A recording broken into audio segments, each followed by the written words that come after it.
Greetings, Lumen students. It is week 14 and this is your Wednesday video. So I want to begin with a story.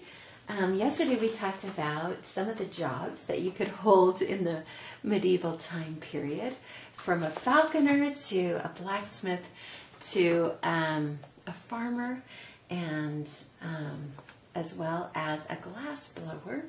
Today we're going to talk about how Santa got his job, and I want to share this picture book with you. I'd like you to listen or watch, should I say, for another time commas are used that we haven't talked about, okay? So pay careful attention to maybe a time that commas are used in this book that you haven't identified with our C-O-M-M-A-S.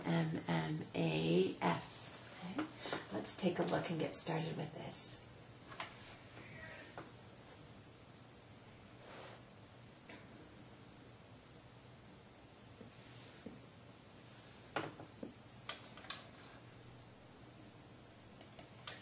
How Santa Got His Job by Stephen Krensky, illustrated by S.D. Schindler. When Santa Claus was a young man, he went out looking for jobs. Santa wanted no part of desks or offices. He liked to stay on the move. His first job was cleaning chimneys. Santa was sure-footed on even the steepest roofs, and he loved twisting through the tight spaces. And the comma used there is in a compound sentence, so that was our C. Two sentences that could stand alone, but have been linked with a comma and an and. But there was a problem. Santa was so neat that he never got covered in soot or made a mess in the fireplace. So nobody believed him when he said he was done. "Where's the proof?" said some. "You're not even dirty," said others. And this led to a lot of arguments. Santa worked for the post office next, where everyone could see that he was doing his job. Santa's favorite part was bringing packages to people all over town. Waiting in traffic was frustrating, though. It's silly to waste all this time, he decided. To speed things up, he started making deliveries in the middle of the night. Okay, so the first time a comma is used, we've talked about that before, where you've set off a little word off by itself, like though. Okay. But the second comma use, we haven't talked about before.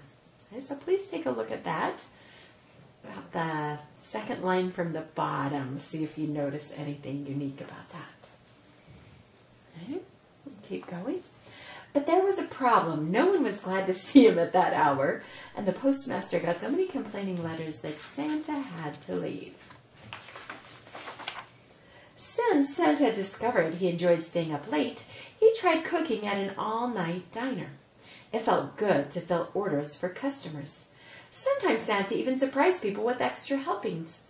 "Oh, I couldn't eat another bite," many of them insisted. "Well, maybe just one." But there was a problem. Every night Santa tasted and sampled and tasted some more before he brought anything out of the kitchen, and he gained a lot of weight. Right, so the first time a comma is used, we've seen before, again, where O is separated off by itself. But what about the second time? See if you can find that sentence. Maybe you'll notice something similar to the previous page. Hoping to get some exercise, Santa then found a spot at the zoo. He was very organized about the animals. "I know when they're sleeping," said Santa. Notice that comma. "And when they're awake." Over time, he also learned whether they were behaving themselves or not. But there was a problem. Santa became close friends with the reindeer, and all the other animals got jealous. Sadly, the zookeeper had to let him go. By now, Santa was starting to get discouraged. He didn't even notice what the reindeer were doing behind him. They worked hard to cheer him up, and together they joined the circus. Soon the reindeer were shooting Santa out of a cannon 3 times a night. Santa liked flying through the air, and wearing his new costume, he was a big success. But there was a problem. The ringmaster wanted to build up the suspense. "You need to look frightened," he told Santa. There's my comma again. "We want the crowd to worry about you." But Santa was having too much fun for that. "Ho, ho, ho," he always cried as he flew through the air. So the crowd wasn't worried at all. The angry ringmaster soon fired Santa and the reindeer. As they gathered their things, some elves came looking for autographs. When they heard the news, they invited Santa and the reindeer home for supper. The elves lived way out of town. They were toy makers, and their house was their workshop. Santa was amazed. "Children must love these toys," comma, he said. The elves looked embarrassed. They only made toys for their own pleasure. Selling them was too much trouble. "What if you gave them away?" Santa asked. The elves hadn't thought of that. "I could deliver them for you," comma, Santa offered. There were enough toys here for the children all over the world. The elves smiled and hired him on the spot. The elves made Santa a special sack that was always big enough, no matter how many toys were put into it. Then they built him a sleigh. The polar bears offered to pull it. They were very strong, and they whipped Santa across the snow. But there was a problem. And it was the biggest one yet.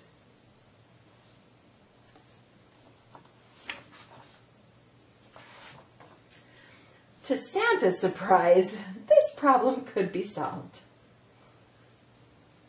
The reindeer offered to help. To Santa's surprise, I read that. Santa and the reindeer practiced together every day. They made a few mistakes at first, but soon they learned to work as a team. In the darkest part of winter, when people need their spirits lifted the most, Santa got ready to go. As the elves said goodbye, they gave Santa an emergency kit. It held a compass, ski goggles, cough drops, and other things. Santa thanked them very much.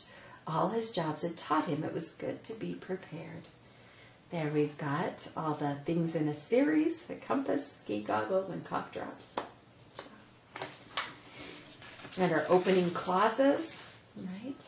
As the elves said goodbye in the darkest part of winter. So we've seen those types of commas before.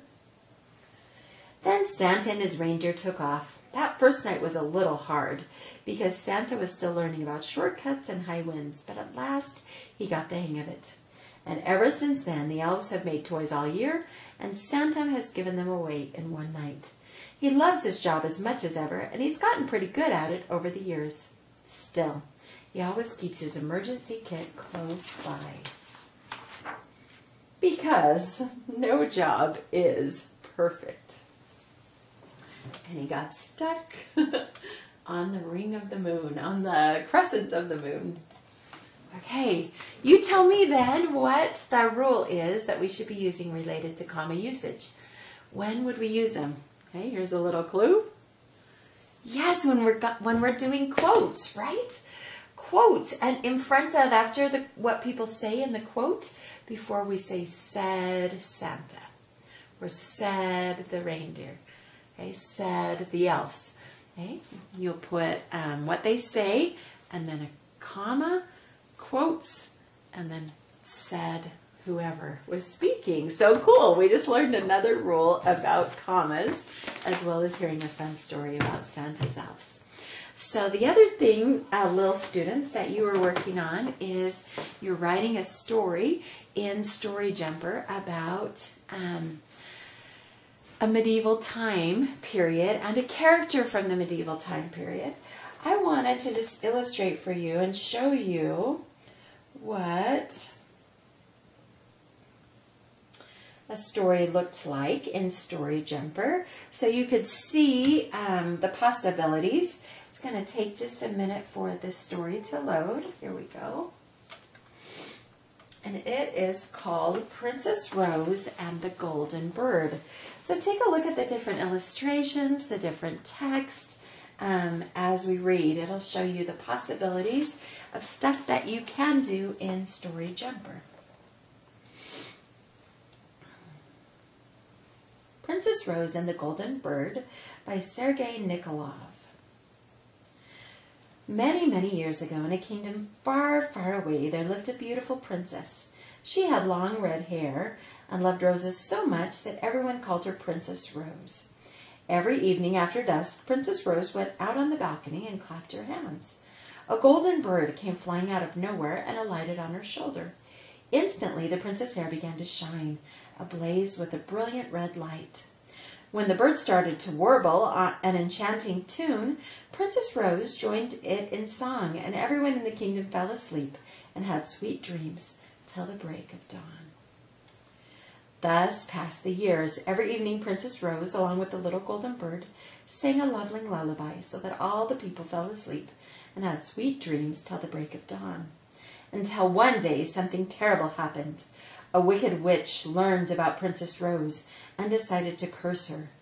Abracadabra, zim-salabim, may the rose's color dim, the witch said, and Princess Rose's hair instantly turned as black as tar. That evening, too, Princess Rose went out on her balcony and clapped her hands. But when the golden bird appeared, her hair glowed black instead of red. The bird warbled its enchanting melody, and Princess Rose sang her lullaby. Everyone in the kingdom fell asleep, but that night they only had bad dreams and nightmares. On the following day, the saddened princess asked the bird, "Tell me, golden bird, how can I make my people's dreams sweet again till the break of dawn?" "Black hair in rose water," the bird chirped in reply. The princess wondered at the counsel, but abided by it nevertheless. She filled up a basin with water and sprinkled rose petals on its surface. Then she dipped her hair into the rose water, and it instantly turned red again. That evening, when the bird perched on her shoulder, the radiant red glow of her hair lit up the night sky once more. The princess sang her lullaby, and everyone in the kingdom fell asleep and had sweet dreams till the break of dawn. The wicked witch was so very angry that her curse had been broken that she decided to cast it again. Abracadabra, sim-salabim, may the rose's color dim, and the princess' hair turned as black as tar again. Only this time the witch also picked up all the rose blossoms in the entire kingdom. "Let's see how you'll break my curse now," she sneered, filled with rage. Once again the saddened princess asked the bird, "Tell me, golden bird, how can I make my people's dreams sweet again till the break of dawn?" "Black hair in rose water," the bird chirped in reply. "But where should I find a rose?" "Black hair, rose water," the bird chirped and flew away. The princess didn't know what to do. So great was her anguish that her eyes filled with tears, one of them falling to the ground below. At that very moment, a young and handsome prince, who had stopped under the balcony of the princess's tower, took out a little box and a single red hair from within it. He bent down and placed the hair atop the princess's tear, and then a miracle happened. Suddenly the red hair turned into a red rose. The prince picked the rose and took it up to the princess. Upon seeing the rose, she immediately brushed off her tears and plucked its petals to add it to the water in the basin. Then she dipped in her hair, and the curse was broken. Everyone gasped in astonishment, and the king asked the prince, "Young man, where did you find that red hair?" "When the princess and I were both children, I picked a single strand of hair from her head as a sign of my loyalty to her, and she did the same to me, pulling out a strand of my own hair." "It's true, father," the princess confirmed and took out a little box. She opened it to reveal a single hair from the prince's head inside. Everyone was delighted with this news. The prince and Princess Rose got married on that very same day. Upon learning that her curse had been broken again, the wicked witch's evilness swelled so much that she exploded into 1,000 tiny pieces. Eventually, rose blooms sprang up in every garden in the kingdom once again, and so it went. Each evening, Princess Rose sang her loving lullaby so that all people fell asleep and had sweet dreams until the break of dawn. The end. Hey, I wanted to just illustrate some of the possibilities in Story Jumper at storyjumper.com as you work on your story, students. Yours, of course, doesn't need to be that long, but I have a suggestion as to how you might write this tale. And this is called the 5-finger plot or the hands plot, because it has 5 points on it, right? And lots of stories can fit into this pattern or mold. In fact, even Pixar movies use this same pattern. Once there was, that's the first step, and then you describe your character. Once there was a princess with beautiful red hair.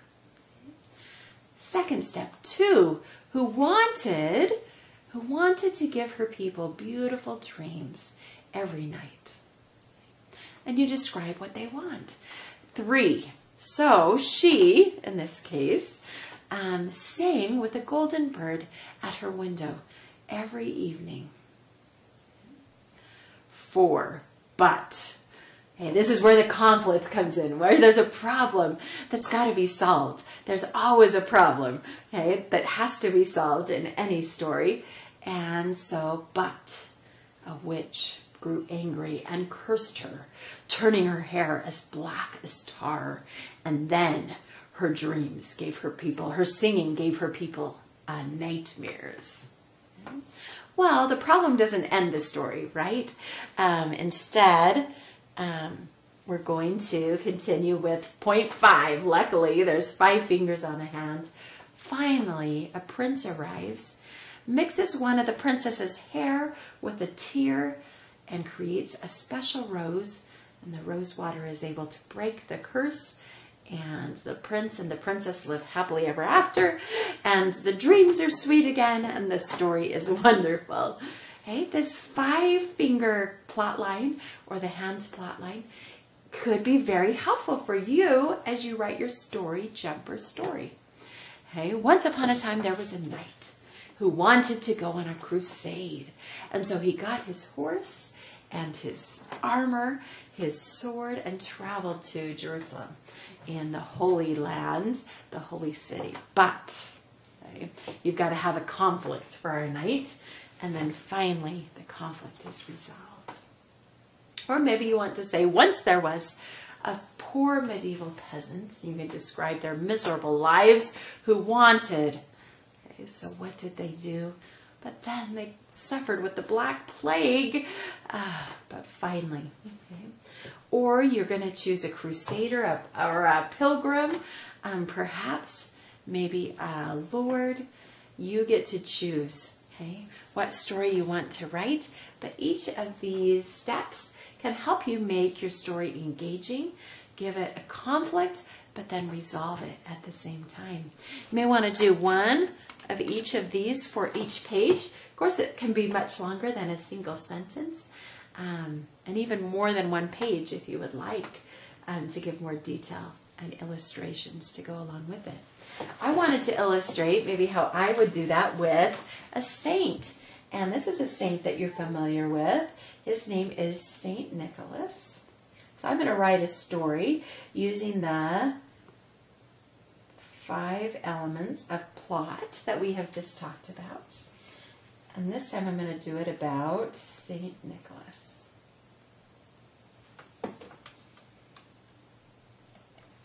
Okay.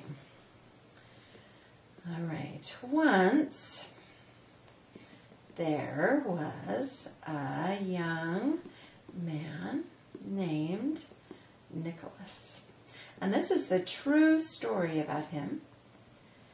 His parents died when he was young, leaving him with lots of money. No, not lots, Lois.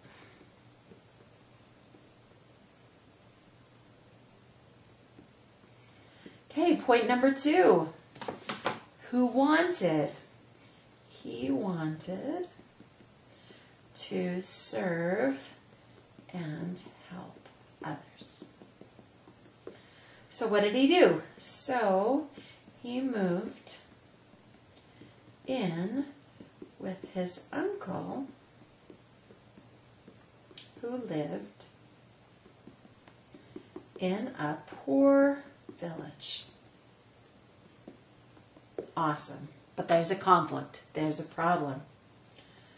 One man But one man in this village was so poor that he couldn't feed his 3 daughters. They didn't have dowries, which were necessary then, right? You got to have money and a dowry in order to get married. So they didn't have dowries and couldn't get married.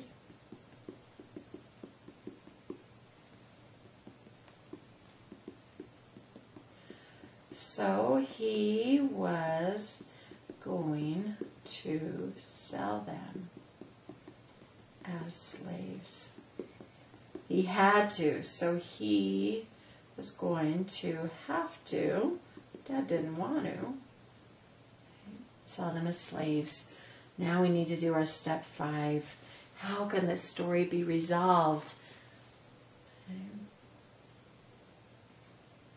Finally, on the night before they were to be sold, the daughters washed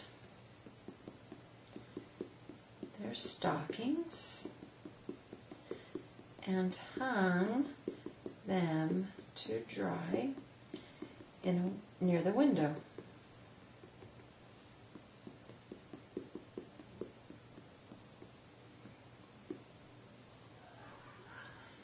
In the morning, they woke up and found bags of gold in the stockings.